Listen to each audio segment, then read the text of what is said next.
성도 여러분 안녕하십니까? 2021년 10월 7일 목요 새벽 말씀 함께 나누겠습니다. 오늘 함께 나눌 하나님 말씀의 본문은 욥기 4장 1절에서 11절까지의 말씀입니다. 본문은 욥기 3장에서 욥이 자신의 처지를 탄식하며 죽음을 갈구하는 듯한 태도에 대한 욥의 친구인 엘리바스의 책망입니다.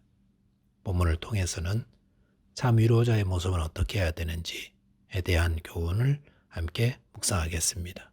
본문을 통해 서로를 세워주고 또 서로를 긍휼히 여기는 위로자 되시기 바라겠습니다. 첫째는 서로를 세워주어야 합니다. 본문 1절에 보시면 대만 사람 엘리바스가 대답하여 이르되 라고 하였습니다. 욥은 자신이 당한 고난과 고통에 대해 생일을 저주하고 왜 죽어서 태어나지 않았는지 탄식하며 죽음을 구하는 말을 하였습니다. 그런 후에 욥을 위로하러 왔던 그의 친구 중 한 사람인 대만 사람 엘리바스가 입을 열었습니다. 엘리바스가 가장 먼저 이야기를 한 이유는 아마도 그가 가장 연장자이며 지혜가 가장 많았기 때문이 아닌가 생각합니다. 본문 2절에 보시면 누가 내게 말하면 내가 실증을 내겠느냐, 누가 참고 말하지 아니하겠느냐라고 하였습니다. 본문을 현대인의 성경으로 보시면 내가 이런 말을 하면 넌 더욱 마음이 아프겠지? 하지만 이대로 가만히 있을 수는 없어 라는 말로 기록하고 있습니다. 엘리바스는 욥이 생일 저주하고 죽음 운운하는 말을 듣고 이대로 가만히 있을 수는 없다고 생각했던 것 같습니다. 그러면서 3절 4절에 이렇게 말하였습니다. 보라, 전에 내가 여러 사람을 훈계하였고 손이 늘어진 자를 강하게 하였고 넘어지는 자를 말로 붙들어 주었고 무릎이 약한 자를 강하게 하였거늘 이라고 하였습니다.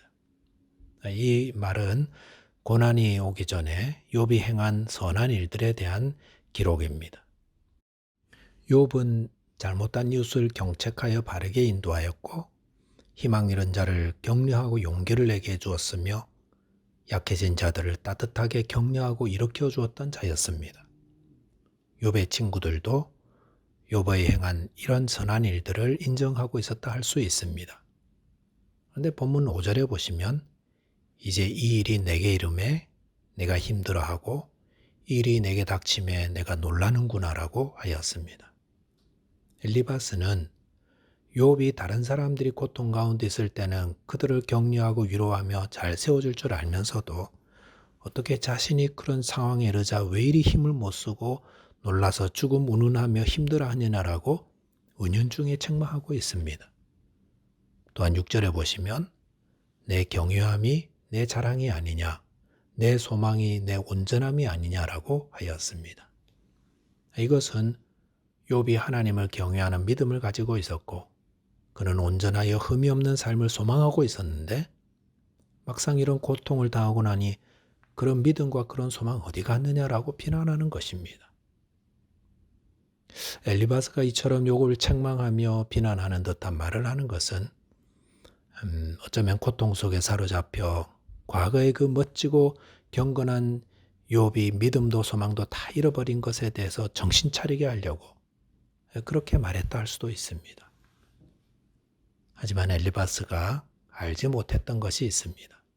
그것은 인간은 아무리 훌륭한 인격과 신앙을 갖추고 있어도 아무리 어렵고 고통스러운 이웃들을 참 잘 도와주고 섬기고 세워줄 수 있어도 정작 자신이 그런 어려움을 당하면 스스로 일어서지 못하는 연약한 존재라는 것입니다. 그래서 그럴 때 어떻게 해야 합니까? 그럴 때는 옆에서 누군가 도와주고 위로하고 붙잡아줘야 합니다. 빌립보서 2장 4절에 보시면 각각 자기 일을 돌아볼 뿐더러 또한 각각 다른 사람들의 일을 돌아보아 나의 기쁨을 충만하게 하라라고 하였습니다. 여기도 보시면 우리 각 사람은 자기 일을 돌아보며 또한 다른 사람들의 일을 돌아보라 하였습니다. 우리는 혼자 신앙생활 하는 것이 아닙니다. 혼자서 얼마나 오래 버티나 이것이 좋은 신앙을 의미하지 않습니다. 신앙생활은 함께 하는 겁니다.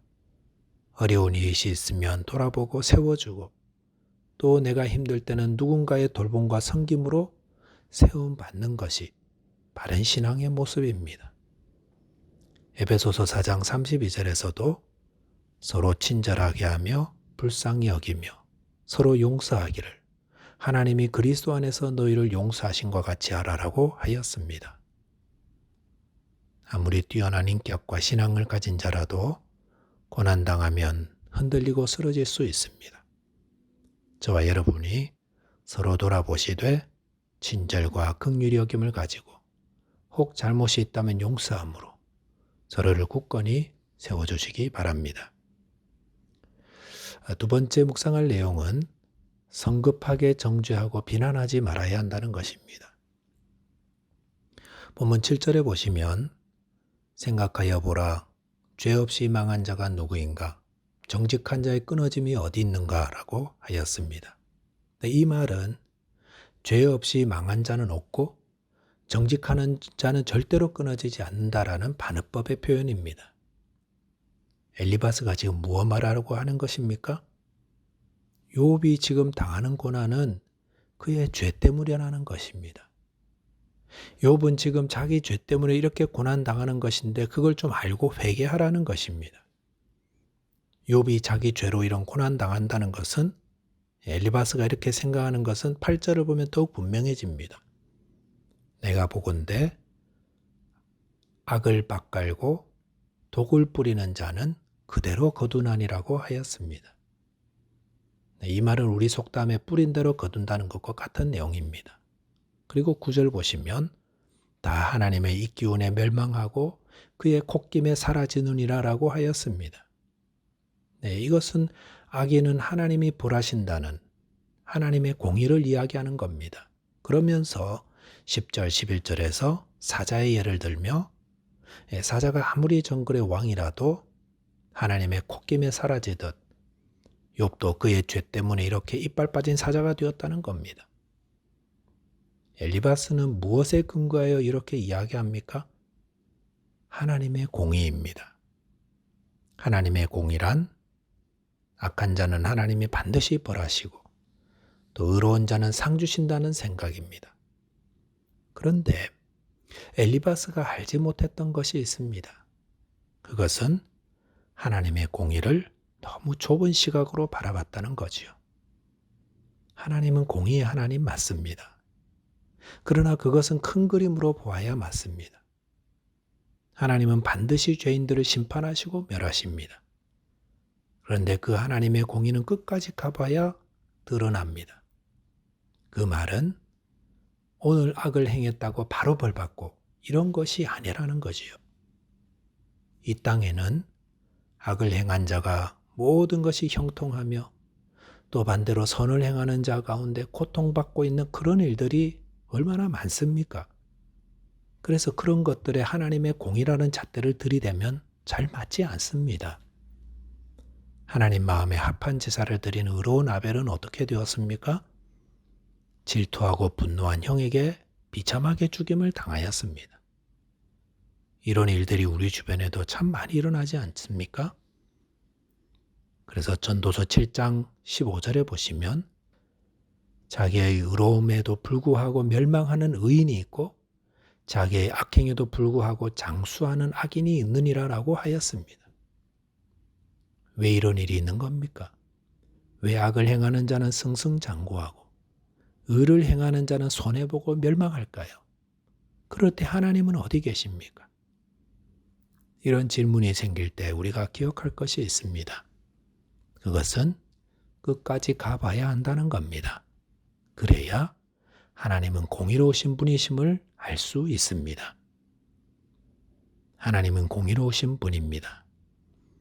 그래서 악인은 멸하며 선을 행하는 자는 좋은 것으로 갚아주시는 분입니다. 그런데 이 하나님의 공의를 너무 좁은 시각으로 적응하려 하면 엘리바스와 같은 실수를 할 수 있습니다. 그러므로 우리는 다른 사람의 고통에 대해 쉽게 판단하는 자 되지 말아야겠습니다. 우리는 하나님의 깊은 뜻을 알지 못합니다. 그러므로 고통 가운데 있는 자에 대해 섣부른 비난과 정죄보다 함께 울며 위로하는 자 되어야 하겠습니다. 말씀을 정리하겠습니다. 우리는 다 약한 자입니다. 그래서 우리는 서로 돌아보며 붙잡아주고 격려해 줘야 합니다. 또한 고난과 고통의 가운데 있을 때에 성급하게 정죄하고 판단하지 말고 함께 아파하고 고통을 나누는 참 위로자 되어야 하겠습니다. 기도하겠습니다. 하나님 아버지, 저희에게 서로를 돌아보며 위로하고 붙잡아주는 자 되게 하여 주옵소서. 또한 고통과 고난 가운데 있는 자를 정죄하고 판단하지 말고 불쌍히 여기며 위로하는 자 되게 하여 주옵소서. 예수 그리스도 이름으로 기도하옵나이다. 아멘. 오늘도 서로 돌아보며 긍휼히 여기는 위로가 넘치는 하루 되시기 바라겠습니다. 감사합니다.